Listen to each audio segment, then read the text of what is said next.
demiş vagon bir çirkin.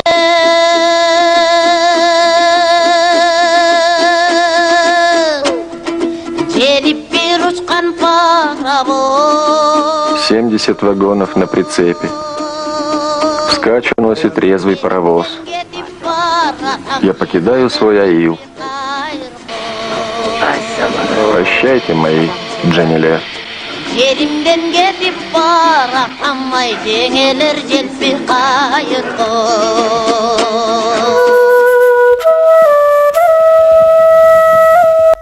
Gözün şişip tünü menen uktay çıkansın go. Oba, tünü menen balam uylap çıktı. Apam da oorup jatat. Kurugan soğuş ayın. Je kat jok, je kabar jok. Baldara çıkan.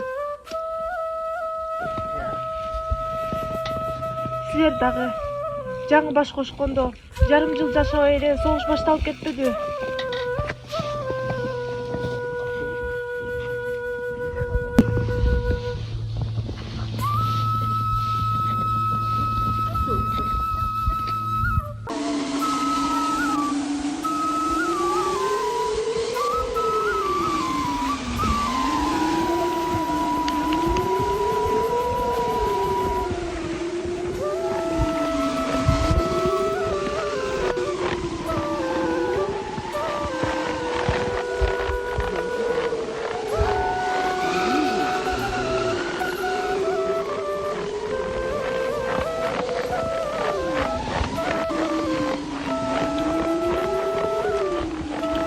Şimdi bardın mı? Ayttın mı? Мен эмне айтмак элем? Ошондой бу. Sen ne? Ага жакшылык кылып жатам деп ойлойсуңбу? Билсең силер биздин дөөлөт тукумун уят кылып жатасыңар. Дөөлөт тукуму бири да калбай кан майданында жүрүшөт. Чакыр Исмайылды, кеч боло электе.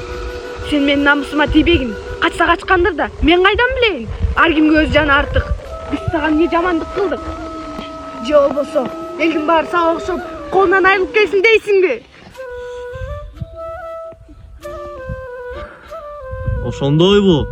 Демек мен Исмайылдын жамандыгынан колуман ажырап келди дейсиңби?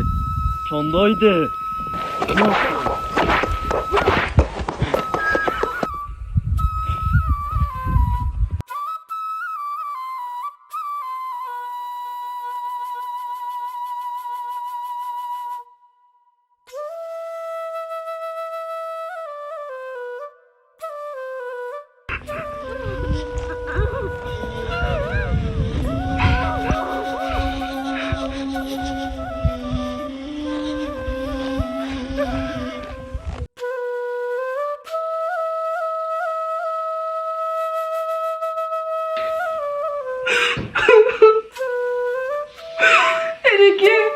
Eneke ay.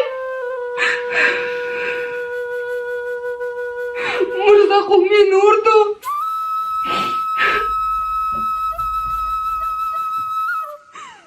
Мырзакул мени урду. Айылымды төктү. О, Кудай-ай, Кудайым-ай. Балам, мен сага эки дүйнө ыраазымын. Мырзакул тууганчылыктан чыккан тура.